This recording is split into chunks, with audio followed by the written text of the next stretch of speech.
Halo, gue Mas Boy, dan kalian ada di konten Interview with the Boss.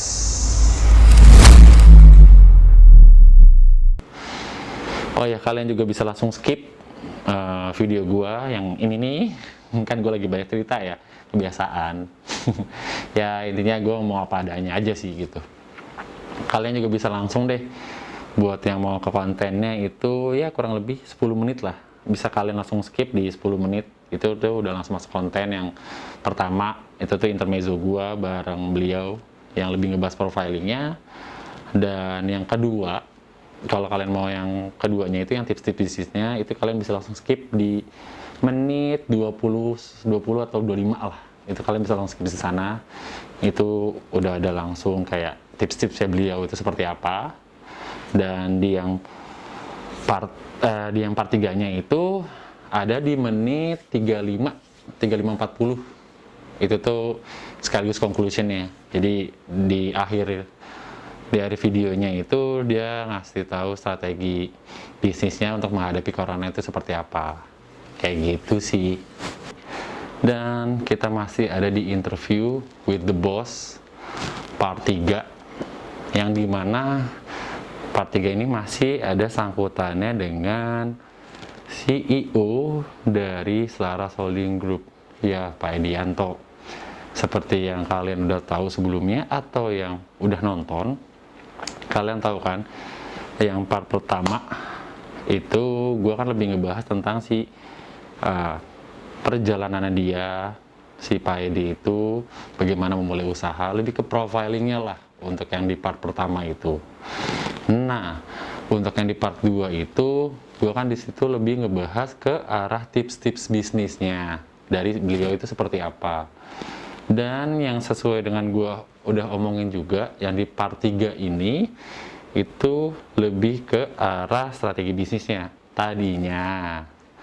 Tapi setelah gue pikir-pikir, kayaknya mending pas yang part 3 ini kita jadiin satu konten aja, biar kita belajar bareng, biar gue belajar bareng. Kenapa?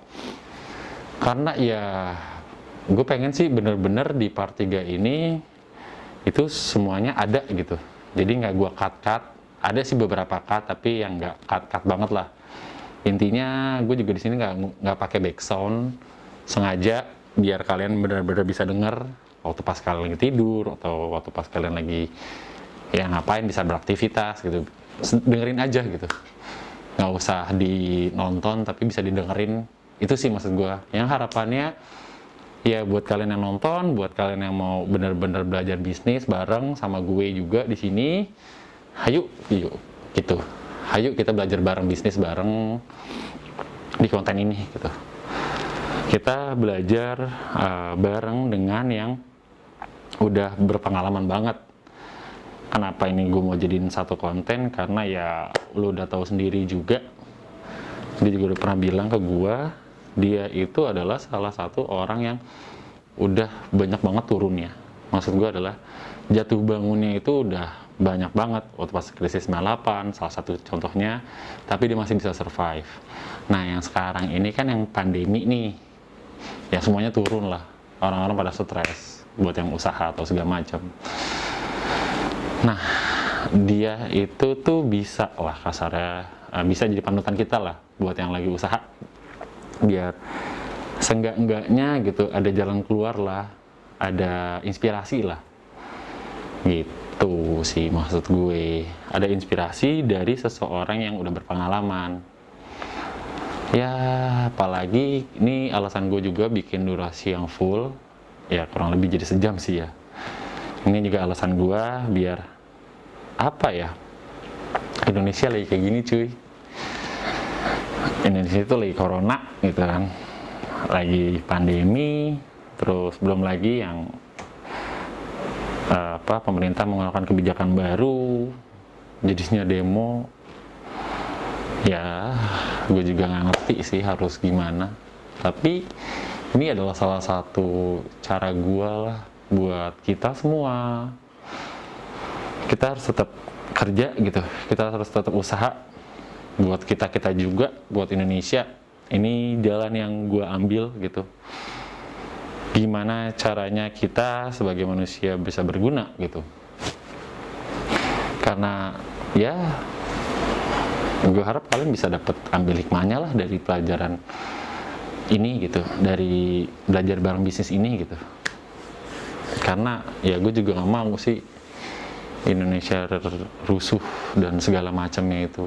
Mending ayo kita bangun Indonesia bareng-bareng, kita kerja bareng, kita usaha bareng gitu. Maksud gue tuh konten ini tuh lebih kayak gitu sih. Interview with the Boss itu lebih kayak ngasih inspirasi ke kita semua. Gue nggak tahu sih ini yang nonton kalangannya kayak gimana. Maksud gue adalah umur ya. Jadi ya gue harap sosok gue di sini tuh bisa ngasih inspirasi dari yang muda sampai yang sudah tua gitu, yang tapi mau usaha. Gue juga nggak bisa ngasih segmen yang benar-benar mana sih segmen gue juga nggak tahu. Tapi intinya segmen gue di sini buat kalian yang mau belajar bareng bisnis, ya lu bisa lihat di sini gitu. Udah sih itu aja. Langsung aja kita ke videonya. Dan oh iya, sebelumnya gue mohon maaf kalau di footage ini, padahal kan gue ini lokasinya itu di Holiday Inn, tapi footage-nya nggak terlalu menunjukkan Holiday Inn banget. Cuman gue pengen menunjukkan sisi lain dari Holiday Inn gitu. Kalau di footage-nya ya, sengaja sih, karena nanti bakal ada review Holiday Inn itu sendiri. Jadi ya di sini tuh gue lebih ngasih kok sedikit footage yang ada apa aja sih di Holiday Inn itu. Gitu aja sih cerita gue yang cukup lama ya. Oke lah, kita langsung aja ke kontennya di Interview with the Boss Part 3. Oke, let's go. Dan ini juga sekaligus penutupan dari Interview with the Boss untuk Pak Edi ini sendiri. Nanti bakal ada Interview with the Boss dengan para CEO lainnya atau director lainnya atau orang yang bisa menginspirasi kita lah gitu. Nanti bakal ada di next videonya kayak gitu. Formatnya tuh kayak gini sih jatuhnya. Oke, langsung kita ke kontennya. Interview with the Boss Part 3 and chapter. Let's go.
Oke, kali ini kita sedang berada di Cikarang. Nah, gue mau ngapain di sini?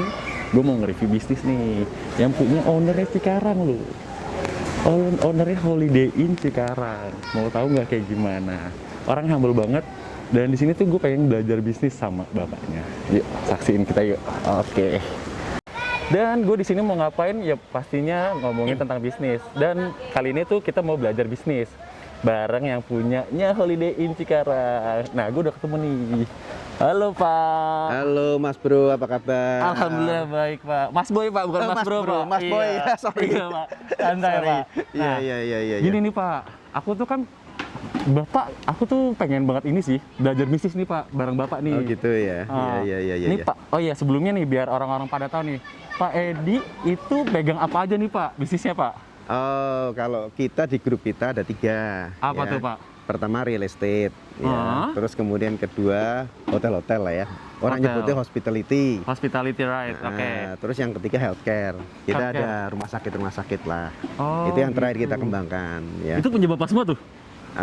Ya alhamdulillah lah ya, Widih, alhamdulillah ya. keren. Nah, gini Pak, mungkin kita jalan-jalan kali ya Pak ya? Iya, Aku boleh. penasaran gitu sih sama hotel Bapak juga nih. Iya, Jadi iya. sambil orang-orang bisa ngeliat nih Pak, biar Ya, santai. ini resort memang stylenya. Resort ya? Jadi kalau di sini kayak di Bali. Oke, mantap. Makanya saya ini juga pakai bajunya ya santai. Ini hari Sabtu. Hari Sabtu ya, siap. Pak, Iya. berarti oke, kalau untuk tema holiday ini berarti temanya seperti nuansa Bali ya, resort. Jadi ya, orang tuh betul. kesini tuh nyaman ya? Ya, karena memang konsepnya dari awal kita bangun itu kita kan pengen tampil beda kan. Iya, betul. Nah, orang-orang kalau di daerah Cikarang ini kan terkenalnya kawasan industri. Semuanya maskulin. Betul. Semuanya monoton gitu Betul, kan. iya. Nah, orang-orang yang tinggal di sini kan banyak yang kemudian menginap di tempat kita. Kita pengennya escape gitu loh. Oh iya, Dari short kerutinan. gateway gitu lah ya. Iya, Oke. jadi nah ini memang menonjol kita di daerah ini nggak ada yang punya area seperti ini. Iya betul sih. Yang ada resortnya gitu ya. Aku juga pas langsung sini langsung wow holiday in gitu langsung Ya, kelihatan gitu dari iya, awal tuh iya, kayak gitu. iya, Nah, emang. itu keren sih Pak. Iya, Kayak iya. konsepnya oke banget. Nah, gini nih Pak. Ini dari kayak gini Bapak awalnya tuh kayak gimana sih Pak? Aku pengen tahu deh background Bapak tuh. Oh, Mm-mm. dari awal dari mulai saya usaha gitu. Iya betul, dari Bapak kecil. Oh, dari kecil. Iya, ya nggak juga sih. Cuma maksud aku tuh ya pengen aja gitu kan. Aku Iya. kan sekarang lagi belajar nih, belajar Iya, bisnis iya. itu tuh. Iya. Nah, Bapak mulainya backgroundnya tuh seperti apa sih? Apakah Bapak udah kaya banget? Atau kayak gimana?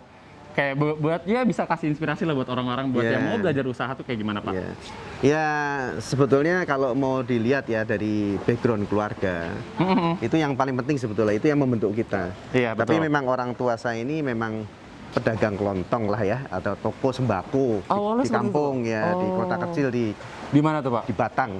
Batang. Ya, Batang itu mungkin sekarang menjadi terkenal karena kemarin ada investasi area industri yang diresmiin Pak Jokowi. Iya, betul, betul. Terus ada Jadi udah PLTU ya. Iya. Kalau dulunya Batang nggak dikenal. Iya lah. Kalau ledekan teman-teman itu malah naik bus itu baru ganti persneling udah habis. Iya betul. Saking betul. kecilnya kotanya. Saking kecil Batang ya. Nah, saya Oke. tumbuh di sana. Orang tua saya pedagang sembako lah ya. Nah, dari kecil memang kita sudah biasa terekspos dengan orang jualan, dagang. Oh. Bahkan oke. kadang-kadang pada waktu itu ya kalau waktu masih kecil suka bantuin orang tua saya jualan sabun keliling gitu kayak apa ya canvasser gitu loh. Pasar kalau ya, zaman. jadi Ya, nanya seller bisa. gitu ya, Iya. as a sales. Oke. Ya, nah untungnya dikasih ke saya gitu. Nah itu Oh. membentuk saya bahwa ya itu membentuk jiwa entrepreneur. Entrepreneur, right? Oh, oke. Nah setelah Iya. lulus saya sempat kerja ke orang, Mm-mm. kerja ke orang. Mm-mm. Ya namanya jiwanya itu ada jiwa entrepreneur ya, kerja cuma 2 tahun 3 tahun terus berhenti. Oh, itu Berhenti, karena pengen cobain usaha sendiri. Ya, kita cuma mikirnya sederhana. Jadi kalau Apa tuh, Pak? kerja sama orang, Hmm? energinya mungkin sama kerja sendiri. Oh, iya Tapi betul at betul. the end of the day, mungkin hasilnya lebih baik. Hasilnya lebih baik, Kita iya. berharap begitu kan? Iya betul. Ya, walaupun pasang surutnya banyak, Mm-mm. ya. Dan apa namanya? Orang seringkali berpikir gampang, padahal lebih susah. Ya susah banget Pak. Susah banget. Saya aja baru belajar bisnis. Saya tuh punya kecil-kecilan bisnis makanan Pak, bisnis minuman. Ternyata manage karyawan, ya manage promosi, seribet banget ya Pak ya. Ibarat kata dari apa namanya? Istilahnya gini loh. Kalau bisnis sendiri, Iya. bagian marketing sendiri. Iya betul. Bagian keuangan sendiri. Maksudnya bukan sendiri-sendiri orangnya, tapi sendiri kita. Sendiri kita aja. Iya Pak. Mulai dari marketing, produksi, keuangan semua. Ya kepala jeblok gitu kalau kelihatan. Bener, Jadi Pak, memang bener banget. orang Itu seringkali gimana tuh, salah Pak? kalau usaha sendiri itu enak. Usaha sendiri itu lebih berat. Oh, betul. Lebih berat. Artinya sampai malam pun kita kasarnya kalau mimpi pun ngimpi kerjaan itu. Mikir soal gimana Iya. caranya cari dapat uang lagi. Belum lagi kalau dalam situasi seperti ini, pandemi. Iya. Nah, itu dia tuh. Ah, itu tuh. Itu gimana paling kita, penting tuh, Pak. iya, gimana caranya kita survive kan? Ya itu kan memang ya kondisi yang tidak kita sangka-sangka. Iya, betul. Nah, saya ini sudah mengalami banyak krisis dari 98, 2008, ya. Sekarang pandemi. Iya. Maka itu. Nah, itu gimana tuh, Pak? Menyiasati, Pak? Ya banyak hal lah ya. Tapi mungkin saya ceritain dulu awalnya sambil duduk Iya, gimana Pak. kita? Boleh, Pak. Ya, Boleh, Pak. sambil duduk ya. Ini aku juga Sambil udah agak lumayan ngopi-ngopi. panas nih, Pak. Tuh, keringetan, Pak. Iya, iya, Oke, iya. oke. Iya. Tapi memang, ya oke balik sambil jalan aja kali ya, Pak. Iya, iya, Kita iya. sambil duduk, biar Iya, lebih iya, agak iya. nyantai. Iya, iya, iya, iya. Aku juga pegel, Pak, megangin kameranya. Iya, oke, oke, oke. Iya, oke. Nah, berarti kalau iya juga ya. Itu sih yang Orang seringkali itu, orang Apa, Pak? seringkali berpikir ya, kalau usaha sendiri itu butuh modal besar. betul. Saya membuktikan bahwa enggak sebetulnya. Modal awal ya. Modal awal, iya kan orang-orang tuh Iya. banyak yang pengen entre, tapi tuh, Ah. aduh modalnya gimana ya, aduh Iya, ininya iya, gimana iya. ya. Nah Iya, itu kumaha tuh, Pak. Ya, ayo duduk dulu sambil. Oke, duduk dulu ya, Pak. Iya, iya. Oke, biar santai. Iya, Oke, lanjutin iya, lagi iya. nih, Pak. Iya, iya, Kita udah jadi- duduk santai nih. Jadi kadang-kadang orang salah berpikir bahwa kalau usaha baru itu seringkali bicara modal. Iya, betul. Tapi sebetulnya kreativitas ya. Kalau saya bilang saya itu dari awal modalnya modal dengkul. Kok bisa? Nah, itu Kok bisa, Pak? Itu yang jadi satu hal ya. Heeh. Memang pada waktu saya habis menikah sama orang tua saya dikasih mobilnya bukan mobil baru ya. Oke. Tapi kemudian mobilnya saya jual, Pak. Saya jual, saya belikan Suzuki Jimny yang lebih murah. Oh, Suzuki Jimny. Ah. Dulunya mobil apa tuh, Pak? Biar orang tahu nih kayak kasar Dulunya range-nya. Mazda tapi bukan baru. Oke. Nah, Terus itu Bapak jual? Jual, beliin Jimny. And then? Selisih 15 juta. Oke. Nah. Dari 15 itu? 15 juta itu saya buat modal. Itu tahun 89. 89. Oh, oke. Udah right. sekian tahun yang lalu ya. Ah. Mungkin kalau milenial belum lahir kali. Betul. Tapi Oke, setiap oke. setiap waktu itu ada persoalan sendiri-sendiri lah. Setiap zaman itu ada sendiri-sendiri. Nah, jadi pada waktu awal kan saya kerja sama orang. Iya, Pak. Ya, kerja sama orang. Setelah itu saya berhenti, saya ngomong sama bos saya nggak usah digaji dari sini. Oke. Saya tak kerja sendiri, tapi saya jadi agen.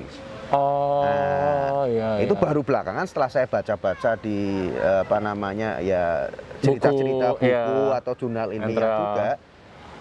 90% orang mulai kerja dulu awal itu adalah dari tempat dia kerja dulu.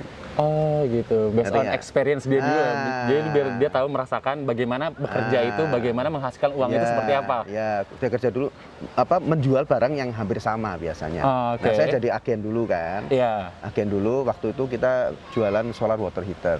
Solar water heater, oke, right? Solar water heater yang dari Australia lah ya. Mungkin saya nggak sebutin brandnya. Oke. Jadi itu saya jadi agen. Nah, Iya. agen karena memang dulu kerjaannya saya begitu, nggak jadi agen ya tidak terlalu susah. Tidak terlalu susah, karena kan emang dari situ-situ aja sebenarnya Ya. sama tuh. Nah itu sebabnya apa? Sebetulnya itu starting point. Iya. Starting point untuk dapat duit. Untuk ya, oke. Karena kalau orang kayak saya dengan tadi katakan modal dengkul itu nggak siap rugi. Ya kan banyak orang yang apa namanya pikir wah usaha invest ini invest itu tapi kemudian utang bank banyak gitu kemudian rugi kan. Iya betul, itu yang Jadi ditakutin sih. kita mulai dari situ. Jadi yang penting kalau usaha apapun juga itu dia dijagain cash flow. Oke, manage Ya. manage si uang itu sendiri ya. Cash flow, duit masuk berapa, keluar berapa. Keluar berapa, ya, ya. ngumpulin seperak-seperak lah gitu kan. Betul sih. Tapi dari situ ya kita tentu nggak puas. Dalam arti kok saya jadi agen gitu kan, penjualan berapa. Terus kemudian biasanya ya entrepreneur tuh muter otak gitu. Lanjutin lagi nambah lagi Ya, tuh Pak. apalagi Oke. gitu lah. Kebetulan memang saya backgroundnya sipil.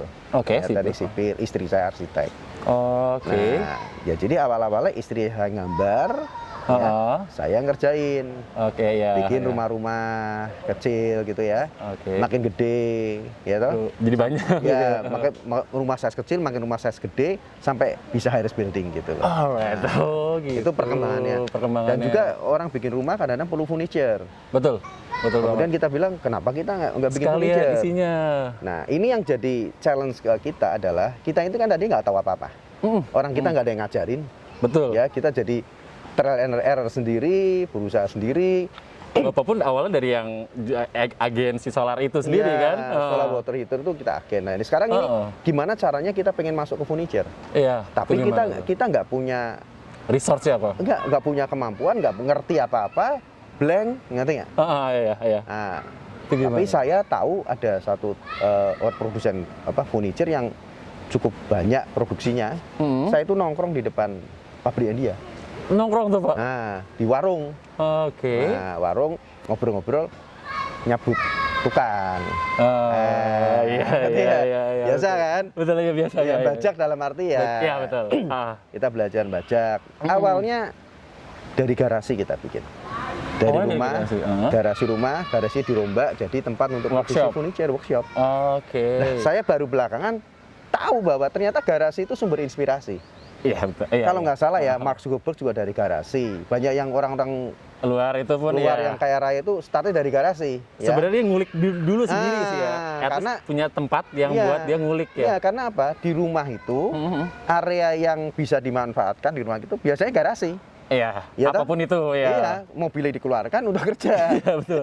Gitu Dia kan. explore lah di situ. Iya. Oh, oke. Untuk kerja dari awal gitu, dari tukang cuma 2-3 orang, terus makin berkembang. Nah, kenapa saya pada waktu itu masuk kayak borong-borong begitu ya? Oh, borongan. Karena di Indonesia ini agak beda dengan di luar negeri.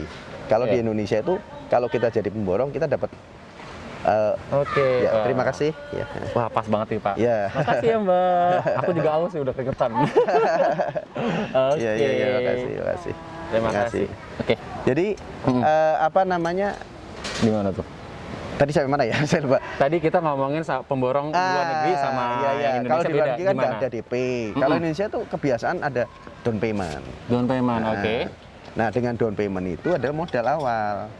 Kita mulai bisa terima pekerjaan, terus kemudian Dikembangin. kerjakan. Yang penting satu kalau jadi entrepreneur, Apa tuh, kepercayaan mesti dipegang. Iya, trust ya. Trust ya. Building Artinya trust. kalau kita dikasih trust sama dia dikasih duit ya kerja yang bener. Iya. Itu ya yang pertama. Terus yang kedua juga kita kan masih pintar-pintar ngelola duit nih. Ya. Kita mesti ngubungin vendor, supplier. Nah, supplier mesti deket sama kita. Dipercaya juga dikasih utang. Ya itu ya. Boleh ngebon, bayar sebulan, bayar 2 bulan. Itu muter. Biar uangnya itu bisa diputerin lagi buat yang lain. Maksudnya tapi ngutang itu buat jangan sampai ngemplang. Begitu ngemplang selesai. Kelar hidup lu gitu. Iya. Kalau Iya, orang, betul, orang betul. sekarang gitu kan. Kelar hidup lu. Kelar hidup lo, betul. Jadi ya itu intinya nomor satu untuk bisnis sendiri trust. Trust ya, oke. Apakah kita nggak pernah rugi? Pernah. Salah ngitung terus rugi. Tapi harus diselesain. Tetap ya. Harus selesaiin. Udah komitmen lah itu jatuhnya. Harus selesaiin karena itu kepercayaan. Nah, dari mulut ke mulut, akhirnya menjadi suatu hal yang makin besar. Oke. Nah, pertama kali saya masuk ke itu kan rumahan ya. Dari rumahan, masuk ya. kantoran itu pertama kali secara nggak sengaja kita ada suatu perusahaan besar lah ya, salah satu konglomerat. Nah lah. itu gimana cara bisa ke sana gitu? Ya itu kan ada teman yang kenalin. Ya. Kita itu lagi nongkrong di ruang tamunya. Terus kemudian si bos besar itu ada bilang, ini siapa nih? Oh ini kontraktor interior gitu. Nih pintu gua nih, lu nggak seneng nih pintu ini. Saya minta diganti besok. Rombak gitu. Begitu. Iya. Ngerti ya? Terus saya bilang, wah ini kesempatan nih. Iya, Gimana iya. kita bangun kepercayaan sama bos? Betul. Bos besar yang tajir gitu. Tajir ya. Nah, Sama berarti dengan secara nggak langsung Bapak juga udah mempunyai brand image Bapak sendiri kan sebagai Iya. kontraktor. Iya, Itu iya. juga sih. Dan abis itu tadi Bapak bilang trust nih. Dari trust abis itu kita yang paling penting adalah ngebangun link juga dong. Ya, Sama link. teman-teman kita. Nah teman-teman. Siapapun itu berarti kita harus bergaul. loh. Nah, ya itu Iya kan? salah Bener satu nggak sih? orang yang bisa nolong kita teman. Iya. Ya, Terasa. teman. Jadi Heeh. teman itu penting. Berteman itu penting. Ya, bukan cuma sekolah kutu buku itu nggak punya teman gitu kan. Nah, jadi dari situ saya di-challenge sama dia. Ini Sama urusan. Pak. Terus saya langsung kerjain, Pak. Mati-matian malam sampai pagi. Pas Langsung. saya pasang. Itu orang bos besar itu sebenarnya sambil lalu ngomongnya. Iseng doang ya, Pak? Iseng doang ngomong Kayak, begitu. heeh. Besok paginya dia datang kan kaget dia kok pintu udah berubah. Oh iya. Terus siapa itu? Yang kemarin, Pak. Gue dapat kerjaan dari situ. Dan terus-menerus dapat kerjaan. Langsung dari situ tuh Pak. Oh, iya. Jadi dari awal dari temennya, akhirnya dia percaya sama Bapak dan senang sama Bapak. Iya. Terus akhirnya repeat order lah kasarnya. Iya, repeat order nah, makin besar makin besar. Itu yang membesarkan kita. Jadi usaha saya kontraktor interior sama bangunan menjadi besar. Kita punya workshop furniture, Yap. workshop menjadi pabrik lebih gede. Terus saya berkembang. Akhirnya kita buka beberapa usaha yang lain.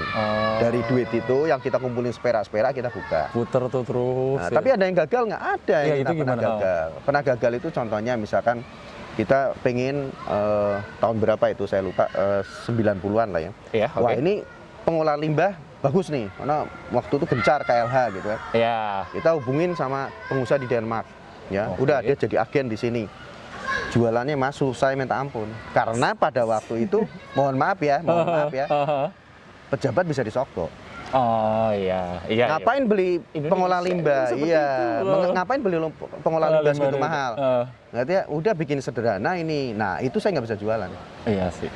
Itu salah satu. Padahal sebetulnya idenya kan banyak industri, banyak ini, butuh pengolah limbah. Itu Tidak sangat-sangat bagus sebenarnya kalau Ya, emang bisa dijalankan ya. banget mah sangat-sangat Nah, bagus. itu yang saya bilang ide bagus, belum tentu applicable, tergantung dari kita. Iya. Culture di kita seperti apa.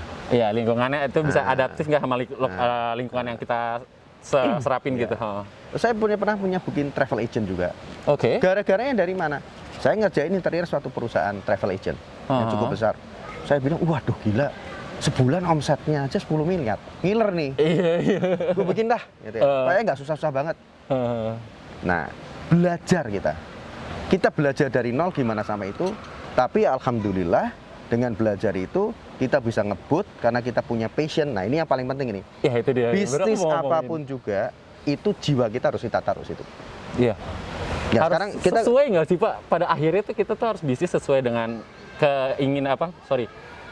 passion kita, kesukaan kita. Nah, ini yang debatable. Gimana tuh Pak? Debatable begini. Ada orang, aku buat passion kita. Emangnya lu tahu passion lu seperti apa? Iya, Ya, oke. gara-gara belum masuk aja nggak ngerti. Jadi artinya orang thinking kadang-kadang yang membatasin kita adalah otak kita sendiri. Pengetahuan kita membatasin kita sendiri.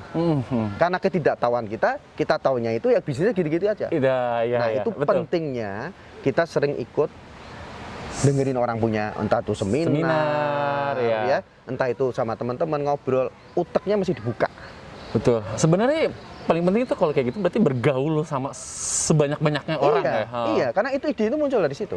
Iya. Ide itu muncul dari situ. Jujur, kita selama ini juga begitu.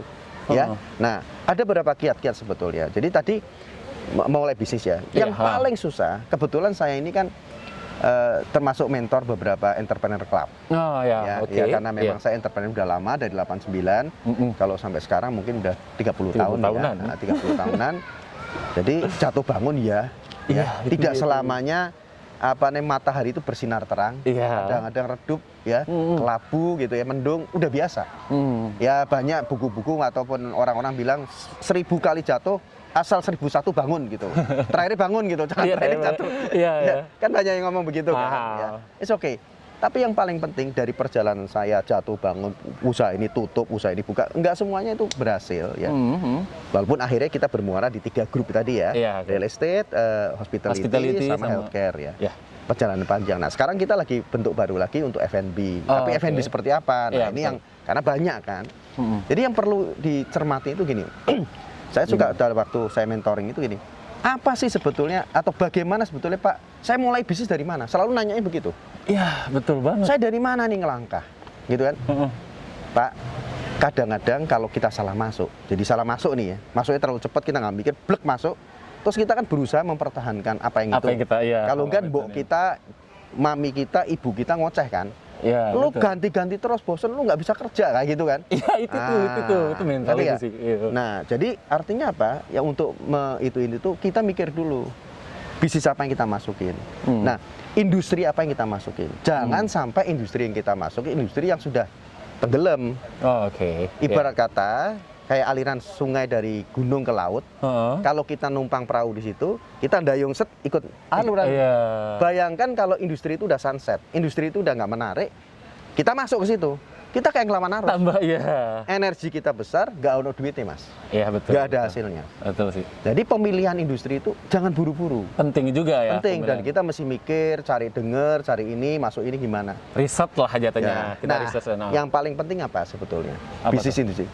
Pertama market size. Market size, alright. Oke. Ngerti nggak? Jadi ukuran pasar itu berapa gede Sebesar sih? apa? Iya, betul. Lah, kalau kita ngomong market size kecil, ya, terus kita ngotot di situ, ya hasilnya Gimana? kecil. Iya, iya. Ngerti nggak? Heeh. Market Sesuai size-nya- dengan kolamnya lah kasar itu kan itu. Ya, saya kasih contoh misalkan, Heeh. kita bisnis kerudung misalkan. Hmm. Nah, market size gede nggak? Gede banget. Itu ya. Perung itu nggak kan ya? Pernah ngitung, saya pernah ngitung 2 triliun sebulan. Wow. Iya, Bapak hitung aja, Mas Boy ini hitung aja berapa jumlah wanita Indonesia yang Iya. Muslim, Muslim ya. Mayoritas yang kita pakai kerudung. di Indonesia ya. Yang nggak pakai kerudung itu pasti punya kerudung. Iya, betul. Untuk event-event tertentu, misalkan itu. Nah, yang kayak gitu itu dihitung, itu namanya market size. Iya, betul. Nah, kalau market size besar, kasarnya udahlah saya dapat market share 1% aja udah bisa hidup. Nah, kalau 2 triliun, 1% dari 2 triliun kan 20 miliar. Ngerti nggak? Iya, gitu. Ya, ada kawan saya yang begitu, orang Padang yang bisnis itu luar biasa. Dia paling besar, omsetnya 1 bulan bisa 60 miliar hanya dari kerudung. Yes. Cuma dari kerudung doang? Nah, nanti suatu ketika Mas Boy ini bisa Boleh interview tuh, Pak. dia. Boleh itu. banget, Pak. Ngobrol Ya, sama dia dari nol. Orang Minang itu, ya orang Minang mohon maaf ya, Rata-rata bahasanya itu orang Chinese Indonesia. Pedagang Indonesia. Pedagang Indonesia. Orang Minang, orang Bugis itu orang Chinese Indonesia Timur yang bakat dagang. Tapi sebetulnya etnis itu tidak itu apa? Itu lebih banyak ke lingkungan. Nah, orang Minang pedagang semua, ya anak-anaknya pedagang terus. Gitu. Yang akhirnya nge-build dia seperti itu kan. Karena environment-nya udah biasa. Dia liatin semua lah. Bapaknya dokter, anaknya pengen jadi dokter. Iya, karena udah ada panduan ya. Dia liatin kopi, oh bapakku enak juga ya kerjanya ya. Iya, kok dihasilin ya. Akhirnya pengen ke sana. Kan memang begitu. Saya tadi bilang, kita mulai bisnis dari mana? Dari tempat kita kerja dulu. Jadi isinya apa sebenarnya? Moral story-nya apa? Moral story gini loh. Apa yang kita pikirkan itu adalah apa yang ada di otak kita, dan otak kita itu dibatasi oleh pengetahuan kita. Iya itu sih. Kalau nggak mungkin ujuk-ujuk ya, saya ngomong terus, tiba-tiba Anda di sini mau bilang, wah saya mau buka rumah sakit. Dari mana itu ujungnya, ngerti nggak? Iya. Nggak, masih ada cerita-ceritanya kan, kok sampai ke situ gitu loh. Dari kesukaannya apa, mungkin dari mana-mana ya. Kalau kita pribadi misalnya yang kecil, yang mulai dari awal ya. Jadi nggak usah khawatir, karena saya mulai dari nol. Ya. Jadi artinya jadi pengusaha itu yang penting tekad. Tekad, terus ngerti market size tadi, ya. Nah, juga mesti diperhatikan gini loh. Apa gitu? Kalau itu istilah dalam manajemen namanya entry barrier ya. Hambatan masuknya itu rendah. Iya, oke. Itu semua orang gampang masuk. Persaingan pasti tinggi. Iya, betul. Betul nggak? Betul lah. Tapi kalau entry barrier-nya itu tinggi, nggak semua orang masuk, persaingan rendah. Rendah ya. Nah, bisnis yang mengandung kreativitas itu entry barrier tinggi. Ngerti nggak? Nggak semua orang bisa masuk sana. Karena kreativitas kan. Iya. Orang yang kreatif yang bisa masuk kan. Betul. Nah, itu salah satu memang yang saya setuju sekali dengan pemerintah. Industri kreatif itu harus digalakan. Ya, UMKM itu masuknya industri kreatif. Iya. Nah, karena kan benar. Ya, itu batu loncatan. Begitu industri kreatif udah ini, nanti dia loncat lagi ke industri yang lain. Nah, namanya kalau orang udah punya duit mau bisnis apa aja bisa. Jadi ya gitu ya jatuhnya ya. Nah, yang jadi masalah kita untuk startup itu apa? Ya lebih banyak industri kreatif. Semua kreatif semua. Betul. Ya karena itu modal kecil, tidak banyak orang bisa masuk karena kreativitas ya. Tapi kalau misalkan ya, contohnya misalkan orang jual bakso misalnya, semua orang bisa jual bakso. Iya. Bakso bagus ini, semua orang bikin. Kayak kemarin lagi hype itu apa namanya? Bakso lobster. Oke, iya. Wah, ini di Jawa BK aja udah bikin bakso lobster, udah banyak lobster. Langsung berebet ya. Entry barrier rendah. Ngerti ya? Emang berarti kita harus nyari yang kalau bisa entry barrier yang tinggi, dan itu salah satunya itu yang menopang dengan kreativitas itu sendiri. Orang nggak bisa kerjain ya, gue punya kreativitas ya, ngerti ya? Ada value-nya lebih. Right? Itu startup pertama. Sekali lagi itu adalah awal kita untuk bisnis. Setelah menjadi bisnis yang udah jalan, lu mau ngerjain apa aja bisa, udah punya duit gitu. Iya, udah punya duit. Iya, memang kalau kita katakan modal, nggak usah pakai modal bisa bisnis, tapi at the end of the day modal juga diperlukan. Iya, itu harus. Yang kan itu buat running sesuatu. Satu lagi yang penting tadi kan saya bilang mengenai masuknya apa, gitu kan, industrinya, gitu kan, ya, betul. Entry barrier, kayak itu kan, market size, kan ada bahasa-bahasa yang manajemen lah itu ya. Ada satu lagi, seorang entrepreneur harus ngerti keuangan, harus belajar accounting, harus itu. Harus ya, Pak. Nah, kan ngerjain semua sendiri. Betul. Ya, harus manage keuangan itu kayak seperti apa? Ya, keuangan. Jadi dia ngerti. Nah, salah satunya kalau kita mau usaha, ya, mau nggak mau kita duitnya kagak ada, kita pasti meleverage. Ya, artinya minjem bank. Tapi harus prudent. Kalau bisnisnya itu dihitung-hitung, mesti ada hitung-hitungannya itu, dihitung-hitung ini berat untuk minjem uang bank, ya jangan nekat. Iya, mending pakai yang ada dulu aja gitu. Tapi kalau kemudian, wah ini dihitung-hitung usaha. Bisa nih. Itu bisa. Contohnya pada waktu kita mentoring untuk anak-anak yang muda, yang anak arsitek, anak sipil, bikin perumahan murah. Perumahan apa nama yang harganya 100 sekian, yang subsidi. Itu kan sebetulnya intinya tuh kan modal tanah, betul nggak? Terus kemudian bangun gampang. Iya.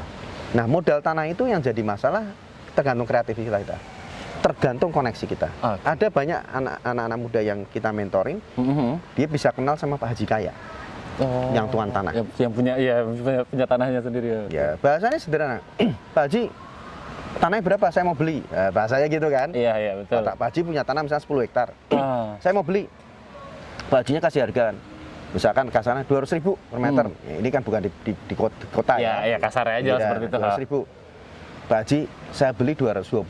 Kaget Pak Hajinya ngomong gitu. Seneng kan cerita itu dia. Tapi saya bayarnya nanti kalau saya udah laku. Loh, Iya sih. itu banyak yang lakukan begitu. Bikin agreement perjanjian sama tak olah, nanti Pak Haji tak kasih ini. Jadi bahasanya gini, oke, dikunci 200.000 harga Pak Haji.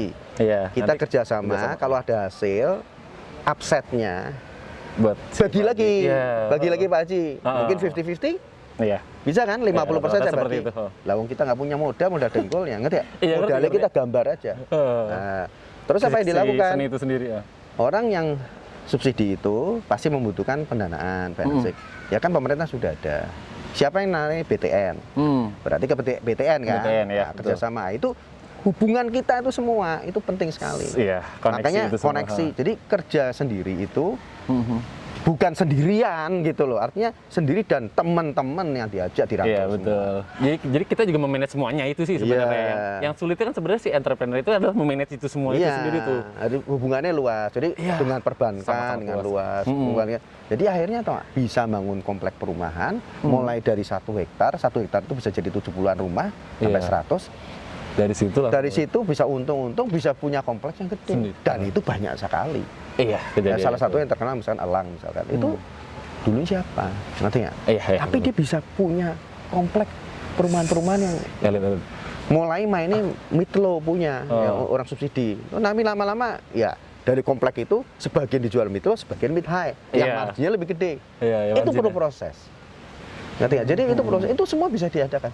Bangunnya nggak usah pusing. Sekarang Gimana? banyak orang yang bangun prefab. Oke. Buat yang tahu, buat yang nggak tahu kayak gimana tuh? Prefab itu bikin rumah udah precast semua. Jadi tinggal udah di pabrik, tinggal nanti datang ke sana di plug dinding ini. Jatuhnya kayak puzzle gitu ya. Ya kan. Oke. Sama vendornya bisa diutangin 45 hari. Oke. Ya, ini saya sering ngajarin 45 hari vendornya. Kan cepat selesai, 2 hari selesai. Iya. 2 hari selesai loh bangun rumah itu. Oh iya? Ya kayak beda rumah. Beneran ya Tapi bener puzzle ya si Kalau prefab itu. kalau itu modelnya kayak puzzle kayak Lego gitu loh. Plak, Plak, pintunya udah standar, ini standar, kualitasnya pasti bagus dong. Iya. Karena standar semua Standar kan. semua. Kalau dibikin sama tukang lama. Iya. Ini precast sudah bentuk dindingnya udah precast plak. Langsung tinggal plug in. Atapnya pakai bajaringan, Bajaringan, cepat sekali jadi. 2 hari, 3 hari lah paling lama selesai. Bayangin dari line clearing mau selesai. Begitu selesai serah terima kan, berita Iya. acara kan. Lu dapat duit dong dari BTN. Iya. Pembayaran kan? Pembayaran. Dari kredit itu pembayaran dapat duit kan? Aha. Lu kan nanti dapat kredit dari vendor 45 hari. Oh iya. Bayar dia nggak pakai modal, Mas. Modal ya? Iya ya. Tanahnya dari Pak Haji, Pak Haji. bangunnya dari vendor. Kita ini kayak event organizer. Iya, cuman kayak muterin mereka doang buat jadi satu ini loh, jadi kita punya hasilnya loh. Kalau kayak gini. bahasa dari organizer, event organizer. Iya, bahasa halus ya. Kalau bahasa lebih canggih lagi, wah ini integrator. Integrator, ya. Mempertemukan ini Semua orang banyak. jadi bisnisan nih, gitu. Nah, itu tadi contoh-contoh. Bisa juga seperti itu ya. Iya, kalau buat yang tapi mau bangun untuk bisnis. bisa mikir sampai segitu kan otak kita harus luas pikirannya. Iya. Dari mana itu? Ya banyak bergaul, ikut seminar, dengerin ini. Pokoknya otak kita harus diisi supaya pengetahuan kita luas sehingga kita itu bisa kreatif berdasarkan pengetahuan yang baru. Iya, betul. Nah, kalau pengetahuannya segitu-segitu aja ya ditanyain apa? Nanti hari kuliner, Itu aja, kuliner lagi. Semua orang betul. kuliner nanti bangkrut semua nanti kuliner. Iya, karena pemainnya banyak kuliner Iya, semua. iya. Sih. Dan emang belajar mendengarkan semua orang sih ya. Iya. Jadi Masukan ternyata sebenarnya orang. banyak sekali bisnis-bisnis yang bisa di-develop. Dan yang sebenarnya yang nggak perlu modal juga. Nah, Ya. Dan kita blessing, kita itu diberkati sama Tuhan. Indonesia itu populasinya gede. Iya.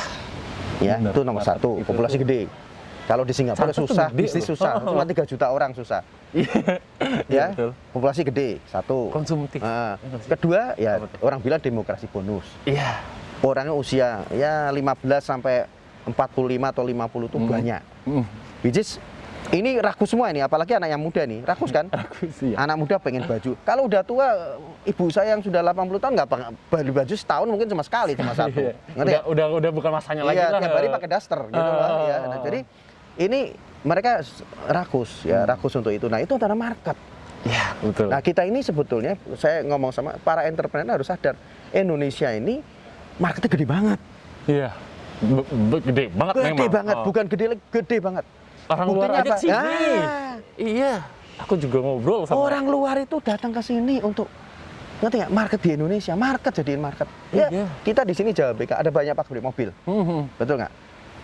Marketnya dari luar. besar sekali. Dia jual, oke, market Indonesia masih low cost green car ya, yang harga murah. Harga Ya dia murah. bikin itu. Tapi kan yang volume gede, dia bisa ekspor. Iya. Makanya di sini Indonesia ekspor nomor 2 terbesar itu setelah CPO adalah mobil, mobil. eksportir gitu. Iya. Jadi berangkatnya dari situ. Sebenarnya populasi kita gede banget dan itu apa aja bisa. Ya, nah, yang paling sederhana adalah kebutuhan dasar. Sandang, pangan, papan. Iya. Ngerti ya, Pak? Iya. Ya, tambah lagi satu, kesehatan Apa tuh? sama pendidikan. Iya, itu penting sih, iya. Orang berkembang, pendidikan perlu. Bikin sekolahan pasti Gitu. perlu. Iya. Itu juga marketnya luas Kesehatan. juga. Nah, kenapa kita masuk kesehatan? Salah Karena salah satu satu itu. Nah, Ya, sandang, ya bilang sandang itu berarti kita masuk tekstil garment. Iya.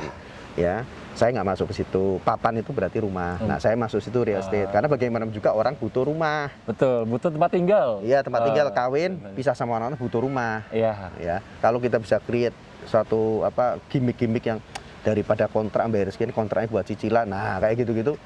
Orang ngerti ya, itu Iya, pinter-pinternya iya, orang aja. pinter-pinter, Ya. iya. Right. Ya, sandang, pangan, papan. Nah, pangan itu ya mulai dari Kebutuhan. kuliner, sembako, ini apa aja. Dan itu banyak sekali sebetulnya. Jadi ide bisnis itu banyak sekali. Jadi zaman sekarang, kalau zaman dulu ya anak-anak muda zaman dulu ditanyain, loh, zaman saya itu, besok mau jadi apa? Kalau nggak jawabannya dokter, insinyur. Karena cuma dua itu. Karena yang di otak itu. Sekarang orang, wah, tanyain Pak Jokowi mau jadi apa? YouTuber. Iya. Dan sekarang Kayak Mas tuh Boy udah- ini. Betul juga sih Pak. Dan sekarang udah dunia digital sih, jadi semua informasi gampang didapat. Jadi Iya. akhirnya bisa sebenarnya kalau buat kalian yang mau bisnis itu udah ada tuh semuanya, karena informasi itu bisa didapat dari dunia Oh, digital. Iya, nah itu. Iya. Zaman kita dulu itu susah banget. Mesti Informasi ke itu susah. perpustakaan, susah. Sekarang mau bisnis apa, kita bisa browsing.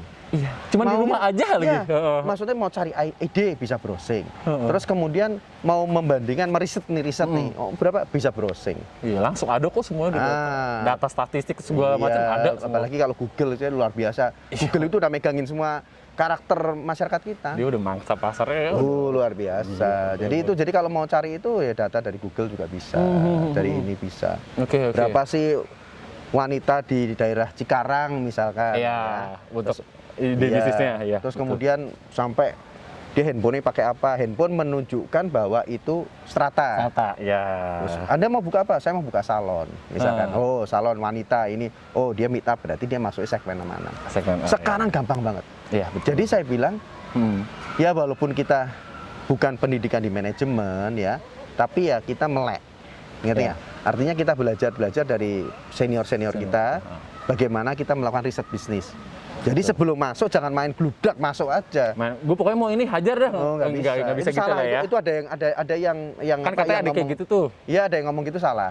Memang betul eksekusi itu penting.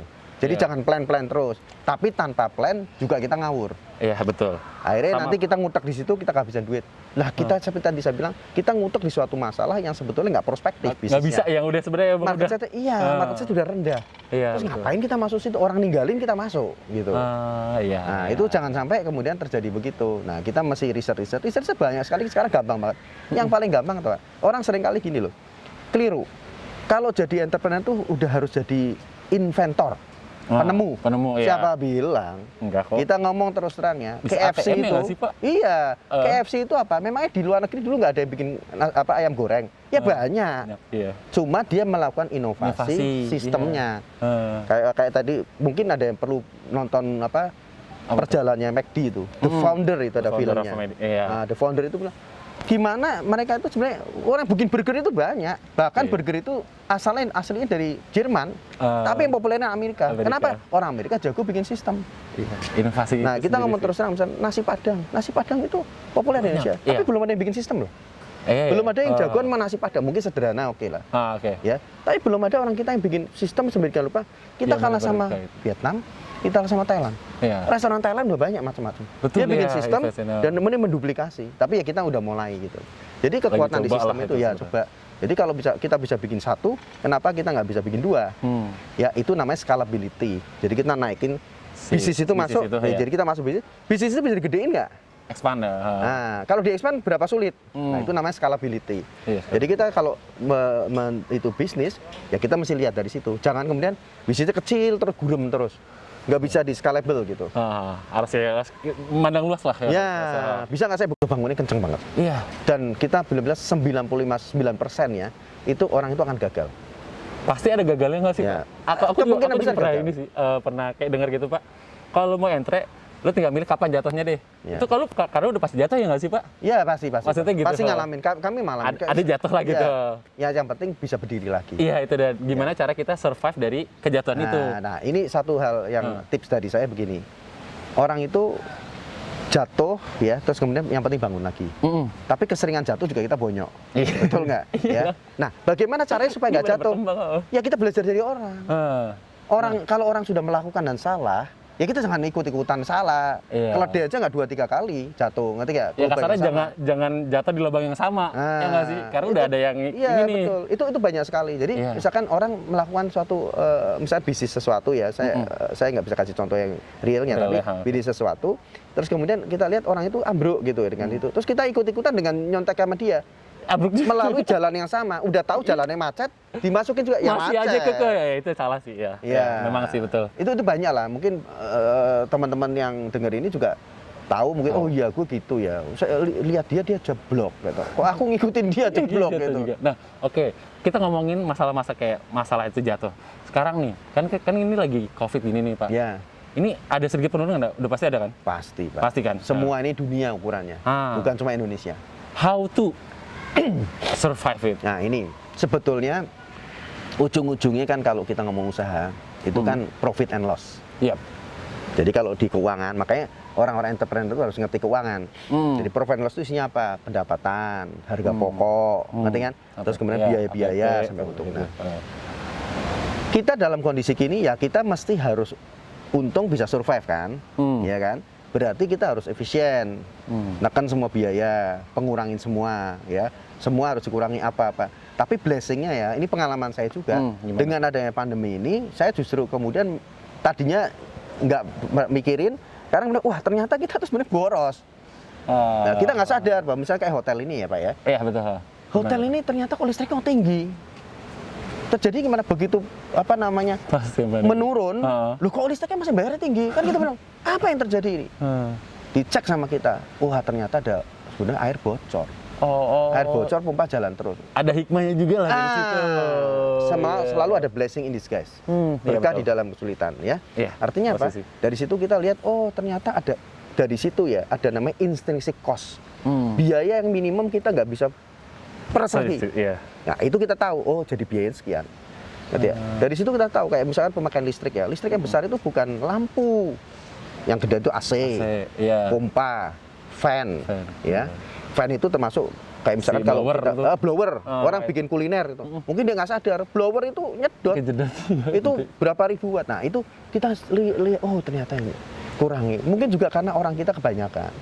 Jadi akhirnya orang balik kemudian dengan situ efisiensi. Efisiensi ya. Nah, berarti justru dengan efisiensi itu nanti after pandemi kita kerja udah efisien. udah lebih justru lebih gampang buat expand margin kita menjadi lebih besar, gitu loh. gitu. Jadi artinya pandemi ini ada hikmahnya buat kita ya kalau di perusahaan kita ya. Tapi tentu memang berat kalau sekarang ini kita istilahnya survival mode ya. Iya, Artinya modenya itu mode penyelamatan. Ya. Di mana Bagaimana kita bisa bisa survive? Kita nggak mikir untung sekarang. Oke. Kita mikir bagaimana kita tidak mem-PHK orang, tetap survive. Kita berbagi sama karyawan kita ya. Ya banyak lah teman-teman kita juga yang di hotel itu. Iya. Nggak mungkin menawarkan sama karyawannya ini tetap mau dijalankan hotelnya nggak. Kalau dijalankan kita ngobrol, gajimu mesti turun. Iya. Nanti ya Ini makanya ini tuh emang harus realitanya juga kan, karena aku juga nggak mau ngomongin tentang karena bapak yang begitu besar kok bisa langsung atas enggak. Iya nggak. Kita ngomongin realitanya bahwa di pandemi ini juga ada juga yang turun gitu. Iya. Tapi bagaimana kita mengatasinya? Iya. Oke, tadi kan kita ngomong apa tadi tentang si pandemi itu tuh. Akhirnya mencoba survive untuk efisiensi itu. Ya, pasti Ah, efisiensi. efisiensi. Ya, terus juga efisiensi kan dari segi biaya. Jadi kalau kita lihat profit and loss itu kan ada revenue atau pendapatan, terus ada biaya-biaya, efisiensi biaya. Kalau biaya doang nggak cukup karena itu kan cuma rem. Iya. Nah, gasnya dari mana? Dari revenue atau pendapatan. Nah, pendapatan ya kreativitas. Oke. Jadi kita mulai mikir itu. Gimana tuh? Nah, contohnya di Strateginya sini gimana tuh misalkan. kalau Bapak yang ini Holiday Inn aja deh yang paling ketara Holiday deh. Inn ini Strategi kan dulu seperti kan apa? kita fokusnya kan biasa untuk meeting, untuk orang nginep untuk bisnis lah ya. Betul. Itu pasti weekday-nya kenceng. Weekend kita lemah karena di daerah industri ya, di daerah bisnis gitu ya. Sama karakternya di Jakarta juga gitu. Iya. Weekend pasti lemah gitu, weekday-nya kenceng gitu. Karena emang hotel bisnis. Hotel bisnis. Nah, terus kemudian kita mikir ya, apalagi pandemi ini. Orang kan kita ngobrol sama teman-teman semua tim marketing kita.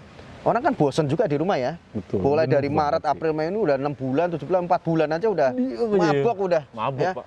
Banyak yang mabuk sebenarnya, Iya. Pak. Sebulannya banyak yang mabuk kok. Apalagi rumahnya mohon maaf kecil, lu lagi ketemu di rumah. Dan ini juga yang penting maksudnya adalah biasa yang kerja di luar terus datang akhirnya dengan kesibukan keluarga, maksudnya kayak ngomongin ada anak, ada ini segala macam itu pasti bakal lebih. Iya.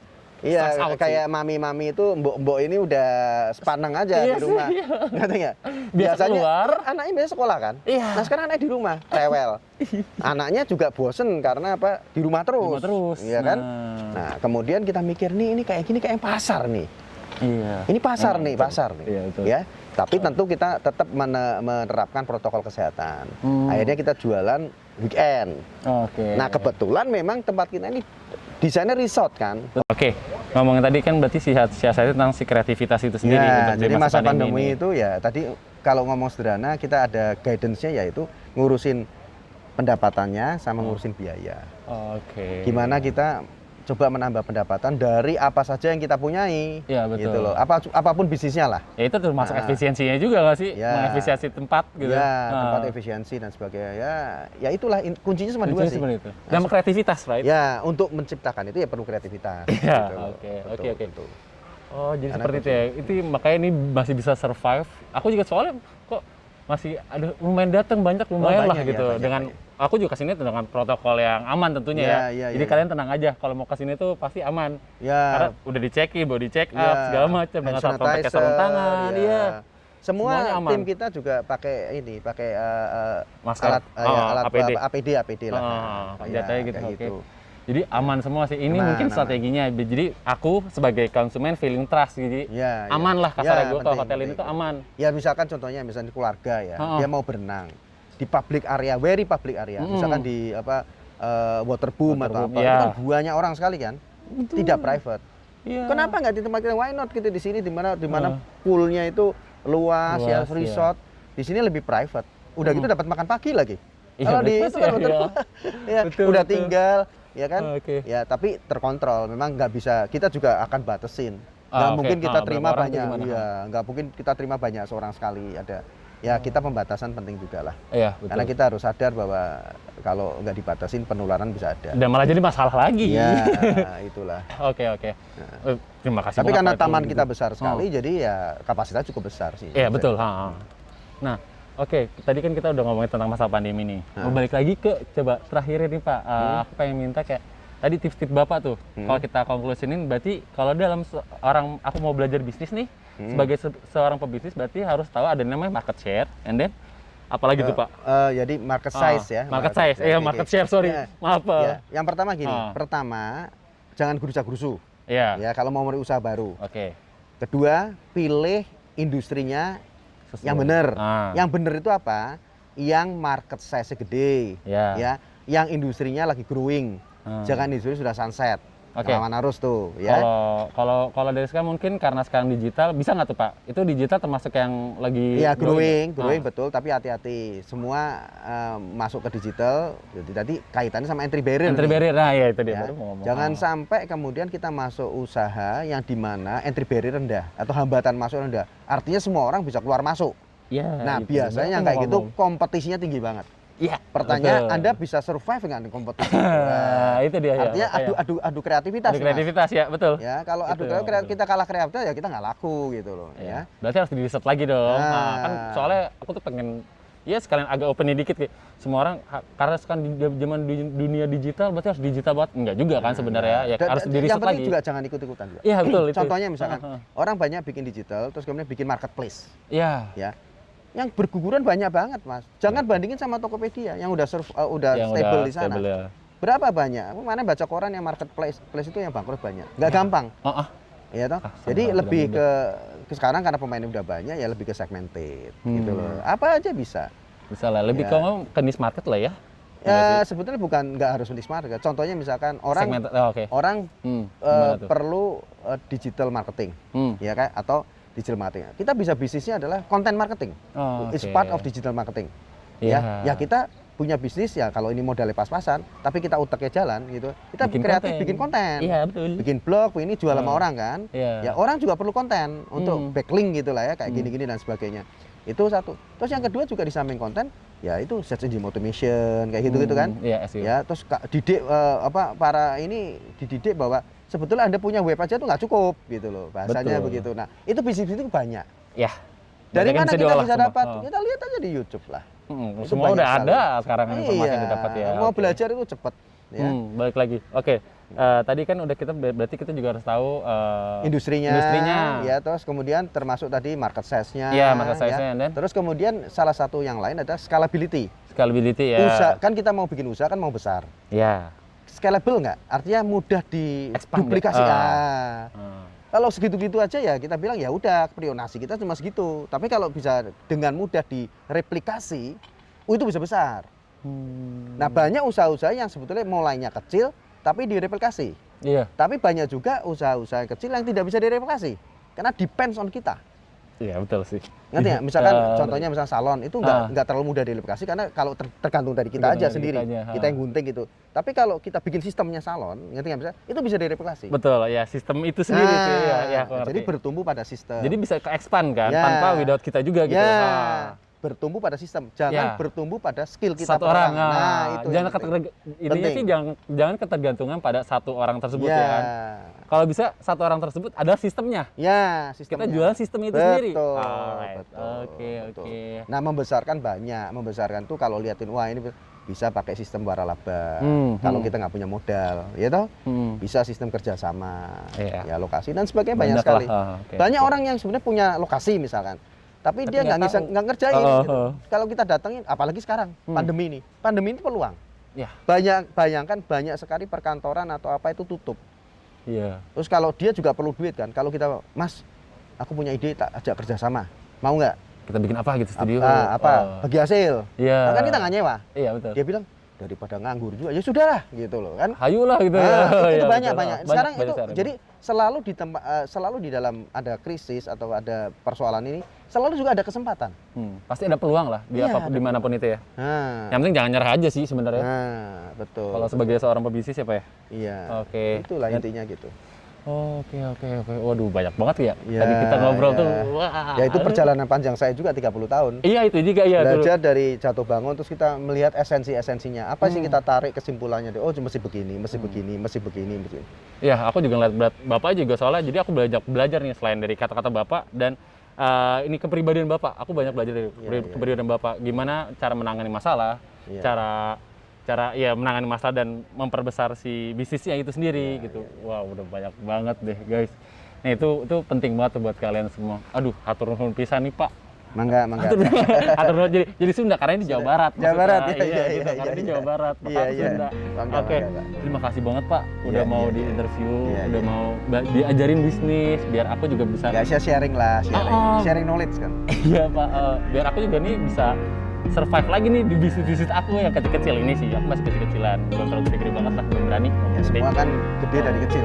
Iya sih betul. Oke. Terima kasih ya Pak. Ya nuhun. Boleh nggak Pak? Ya silakan minum. Ya, oke. Terima kasih Pak. Ya sama-sama.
Pak.